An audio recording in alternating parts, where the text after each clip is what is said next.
Et voici la vidéo règle de Trésor volé. C'est un petit jeu de déduction pour 3 à 12 joueurs, enfin bon, jusqu'à 8 ça devrait aller, hein, déjà, c'est déjà pas mal. Ça se joue à partir de 7 ans et c'est édité par Sweet November. Au niveau du matériel, eh bien tout simplement un paquet de 64 cartes qui présentent toutes un pirate, une cachette et un trésor. On va donc bien les mélanger et les disposer au centre du jeu, et nous avons ensuite une petite plaquette qui récapitule les différents pirates, les différentes cachettes et les différents trésors que l'on peut trouver sur ces cartes. Quel est donc le but du jeu? Eh bien, nous sommes sur le bateau de Zélie, qui a amassé un énorme trésor, mais malheureusement, il y a des pirates qui se sont infiltrés venant du bateau La Malédiction, et ils ont volé une partie du trésor qu'ils ont caché dans des cachettes particulières. On va donc mener tous ensemble l'enquête pour réussir à trouver qui sont les pirates infiltrés, où ils ont caché les trésors et quels trésors ils ont volés. Alors, dans Trésor volé, il y a deux niveaux de difficulté, un assez simple pour les enfants à partir de 7 ans et un plus complexe, une fois qu'on connaîtra bien le jeu de base, pour les enfants de plus de 10 ans en général. Alors je vous conseille, ce n'est pas fourni dans la boîte, mais de vous munir éventuellement de petits jetons pour la première partie, enfin la première manche sur laquelle vous allez pouvoir expliquer le jeu, car effectivement vous allez pouvoir utiliser des marqueurs de n'importe quel type, pour donner quelques indices à vos jeunes joueurs, si vous jouez avec des enfants entre 7 et 10 ans. Si vous jouez avec des plus âgés, vous pouvez passer directement au mode normal sans utiliser de marqueurs. Alors, pour débuter, vous allez choisir un meneur de jeu qui va être le premier à faire découvrir une carte aux autres joueurs. Il va donc tirer une carte sur le dessus du paquet qu'il va consulter secrètement, sans la montrer aux autres joueurs, le but pour les autres étant de réussir à trouver ce qu'il y a sur la carte, c'est-à-dire le pirate, la cachette et le trésor représenté sur celle-ci.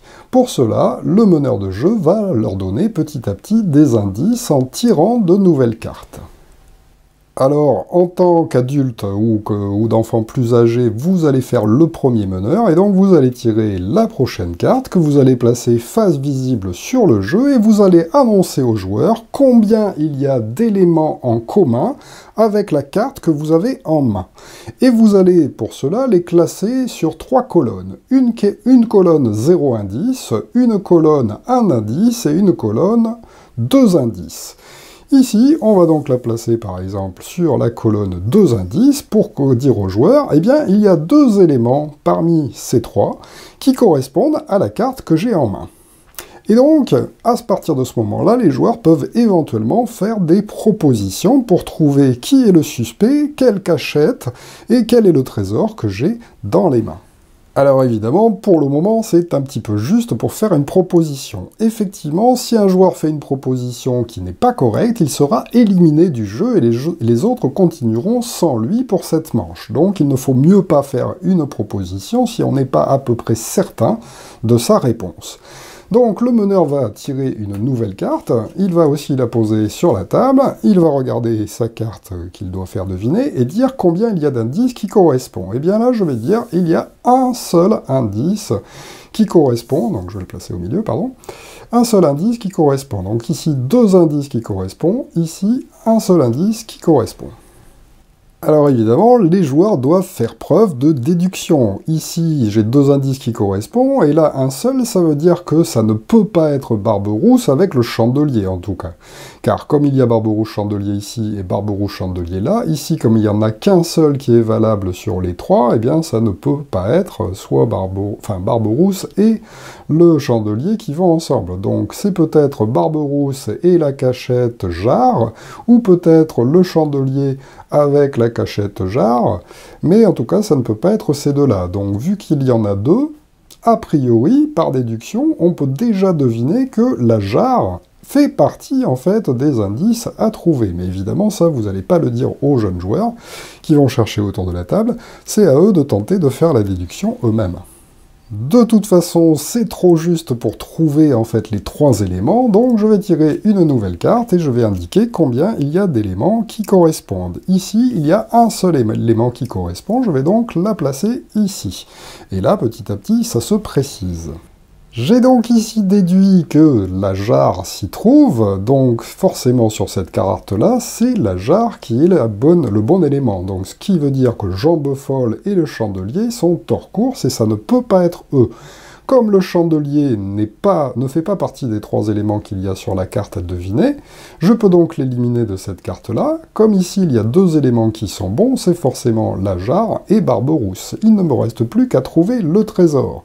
Le trésor, pour l'instant, nous avons seulement le chandelier qui est éliminé, donc ça peut être encore n'importe lequel des autres qui sont présentés sur la carte récapitulative. Il va donc falloir continuer à tirer une autre carte. Hop, on en tire une.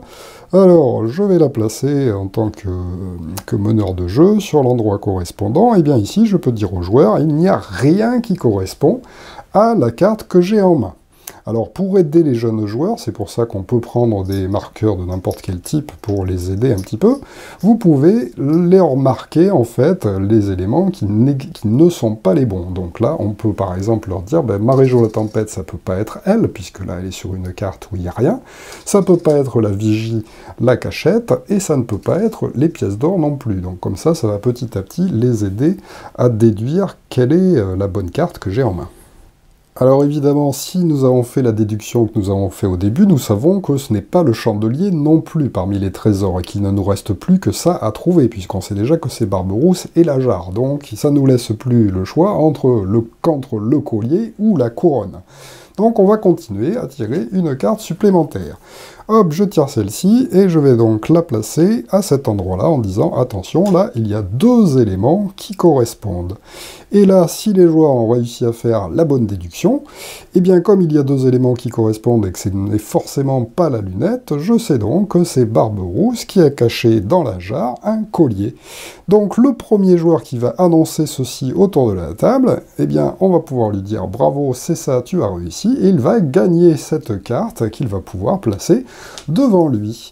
Les autres cartes vont pouvoir à ce moment-là être replacées sous le paquet, et on est reparti avec un nouveau meneur de jeu. On enlève évidemment les jetons, et on va pouvoir, alors si vous jouez qu'avec des enfants, vous pouvez continuer à être celui qui est meneur de jeu, pour pas qu'il y ait d'erreur.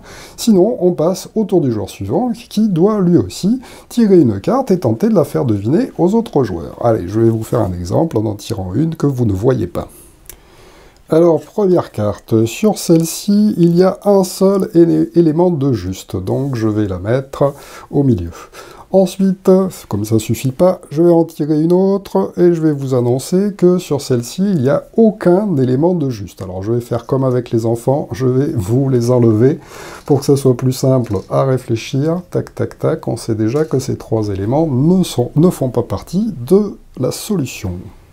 On tire alors une carte supplémentaire. Sur celle-ci, il n'y a aucun élément qui correspond. Alors vous voyez, en fonction du tirage des cartes, ça peut être beaucoup plus simple. Effectivement, quand il y a beaucoup de choses d'éliminer, vous allez voir que les joueurs les plus jeunes ont aussi une chance de réussir à découvrir qui est le coupable. Et on continue, puisque pour l'instant c'est peut-être encore un peu juste. Celui-ci, il y a un élément qui correspond. Donc je vais le placer là. Et là, on peut commencer à réfléchir. Je vous laisse quelques instants. Encore un peu juste, on va tirer une carte supplémentaire. Alors sur celle-ci, il n'y a aucun élément qui correspond. Je vais le placer là, mais malheureusement, cette carte ne va rien nous donner comme indice, car ce sont déjà des éléments qui ont été déjà éliminés précédemment. Si je ne me trompe pas, on n'a pas encore la solution totale, donc on va tirer une carte encore supplémentaire. Sur celle-ci, il n'y a aucun élément qui correspond encore. Je place donc la carte ici. Il nous manque encore quelque chose, donc on va tirer encore une carte supplémentaire. Sur celle-ci, il n'y a aucun élément qui correspond. Donc je peux aussi la placer ici. On peut faire un peu de place, car là, il y a quand même beaucoup de choses qui sont placées ici. Alors évidemment, là, on peut mettre aussi aux joueurs, j'ai oublié de le faire, de leur dire que la couronne, elle y est forcément pas. Et puis sur celui que je viens de placer, eh bien la besace, elle y est forcément pas non plus. Et la lunette non plus d'ailleurs. Hop, donc déjà...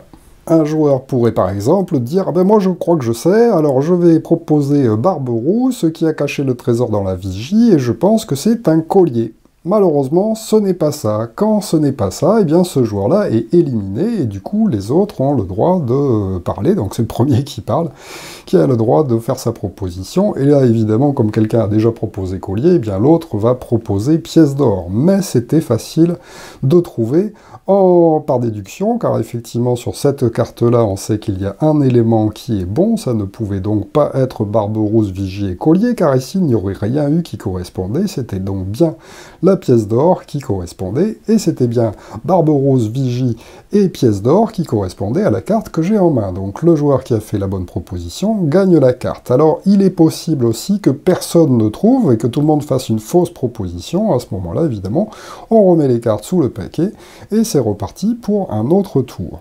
Donc petit à petit, les joueurs vont comme cela accumuler des cartes devant eux, et c'est le premier joueur qui aura réussi à accumuler 3 cartes devant lui qui remporte la partie, en sachant donc que le meneur de jeu, normalement, change à chaque tour de joueur en joueur autour de la table. Alors, évidemment, après quelques tours avec les marqueurs, vous pouvez les enlever et puis jouer au jeu normalement, c'est-à-dire sans les marqueurs. Allez, je tire une nouvelle carte, j'en tire une autre, on va voir si vous êtes fort. Sur celui-ci, il n'y en a aucun qui correspond, donc pour l'instant, ça n'aide pas, j'en tire un autre. Sur celui-ci, il n'y en a aucun qui correspond non plus, donc je vais encore en tirer un. Sur celui-ci, il y en a un qui correspond, donc je vais le placer ici. J'en tire encore un. Sur celui-là, il y en a 2 qui correspondent. Haha, peut-être avez-vous déjà une petite idée. Normalement, c'est encore un peu juste. J'en tire encore un autre. Sur celui-ci, il n'y a rien qui correspond. Et là, normalement, vous devriez pouvoir trouver quelle est la bonne. Je vous laisse encore quelques secondes.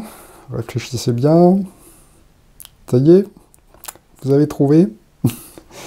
La réponse était Barberousse dans les tonneaux et le chandelier. Alors, comment est-ce qu'on faisait la déduction? Eh bien, tout simplement, ici déjà, on sait que tous ces éléments n'y sont pas. Donc, parmi les personnages, ça nous élimine en fait déjà Marie-Jo la Tempête et Jambe Folle. Il en reste plus que 2.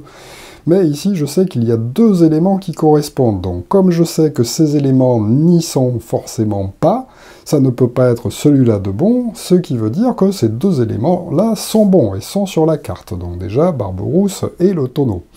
Il ne me reste plus que le trésor à trouver. Je sais que ce n'est ni le collier, donc qui est éliminé, que ce n'est ni la couronne, et que ce n'est pas non plus la pièce d'or, car sur cette carte-là, il y a un seul élément de bon, et c'est l'élément Barberousse. Donc voilà, c'était forcément le dernier, le chandelier, et c'est ce qu'il fallait dire pour gagner cette carte.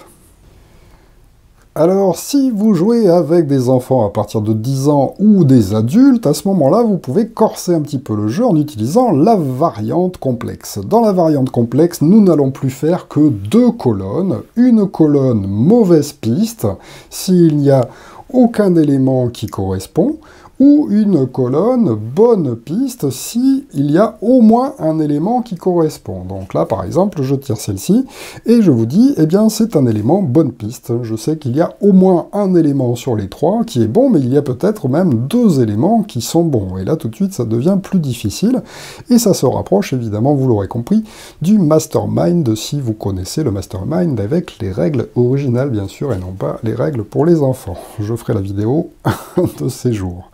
On tire donc une autre carte. Sur celle-ci, je peux vous dire qu'il n'y a que c'est une mauvaise piste, donc il n'y a aucun élément qui correspond. Et on continue comme ceci. Alors, sur cette carte-là, il y a... ça, c'est une bonne piste, donc il y a au moins un élément qui est bon. Et on peut continuer avec une carte supplémentaire. Sur celle-ci, il n'y a aucun élément qui est bon. On peut donc encore continuer, car c'est encore un petit peu juste. Sur cette carte-là, il y a au moins un élément qui est bon. On continue avec une carte de plus. Sur celle-ci, il y a au moins un élément qui est bon. Pour l'instant, ça n'avance pas vite. Normalement, vous avez normalement compris que déjà le tonneau, c'est bon. Mais pour le reste, c'est un petit peu plus difficile. On continue avec cette carte-là, où c'est une mauvaise piste. Rien ne correspond. Et normalement, c'est assez simple maintenant, on devrait pouvoir réussir à trouver. Alors évidemment, on peut faire une proposition avant, si on n'a plus que 2 éléments sur lesquels on a un doute, on peut tenter la proposition, surtout si on joue entre adultes, parce que des fois, on aura quand même un petit peu de chance, plutôt que d'attendre que tout le monde trouve la solution au bon moment quand on pose la dernière carte qui élimine les derniers objets. Et évidemment, c'était donc ceci, la résolution, car effectivement, là, nous avons éliminé les 3 autres personnages, donc c'est forcément celui-là. Ici, nous avions vu que c'était déjà le tonneau, hein, par déduction, on a pu le trouver assez tôt. Et enfin, le chandelier, puisque, évidemment, les 3 autres trésors ont aussi été éliminés. Donc là, c'était un exemple relativement simple, quand même. Voilà, donc pareil, de la même façon, les joueurs gagnent les cartes. Évidemment, vous pouvez décider d'en gagner plus que 3 pour que la partie se termine. Voilà donc pour Trésor volé, un excellent petit jeu de déduction, effectivement. La plupart du temps, eh bien, les enfants connaissent déjà le qui est, le grand classique des classiques, mais où il y a quand même une grosse part de hasard, et pas aussi sur les questions que l'on pose, et le fameux Mastermind, mais qui n'est pas vraiment adapté pour les enfants. Celui-ci est donc un très bon jeu de déduction pour jouer avec des enfants, et vous l'avez vu aussi pour jouer éventuellement avec des grands enfants, voire des adultes en mode complexe, ça peut être assez rigolo aussi, puisqu'on peut jouer à plus que 2. Voilà, merci de m'avoir suivi, et à très bientôt pour une nouvelle vidéo règle. Au revoir.